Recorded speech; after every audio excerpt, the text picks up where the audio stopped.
Earlier this week, Cris Cyborg Santos, she was on Ariel Helwani's the MMA Hour show, and she was saying that she wants to fight you next, but cannot possibly make 135 pounds. Are you interested in fighting Cyborg if it were at a catch weight, or do you feel that if she wants to fight you, she's going to have to find a way to come down to 135? If she wants to fight me, she's going to have to find a way to come down to 135. We'll see how she does in a fair fight for once in her life. She has a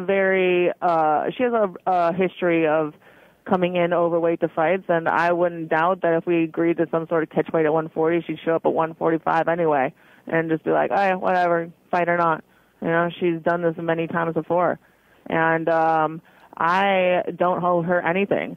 She's completely, defamed, and everything that she's ever done is just nothing because she's a big old cheater, and she's been doping her whole life. And I think part of the reason why people like Dana think that there's such a lack of depth in all these divisions is because this girl is doping and making everybody look like, that they're not in her league. And I think that the reason why people looked at MMA, women's MMA like that was because of her. She's been nothing but a detriment to the sport, and the only positive she could play is as an Ivan Drago bad guy that gets beat the hell by a Rocky. So, no, she can come down and fight me at 135 because I got a whole line of other people that want to fight me already. And I don't owe her anything. I don't need to come up. And it's just like, why would I even want to come up to her weight?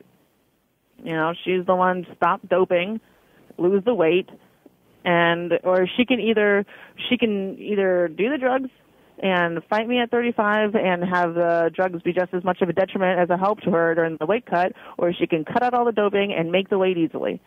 It's just whatever. As long as she makes 135, I don't care if she's injecting horse semen into her eyeballs.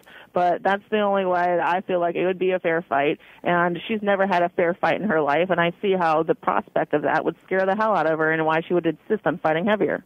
Something tells me the headline, "I don't care if she puts horse semen into her eyes," is going to be all over the internet after this airs, Ronda. So thank you very much.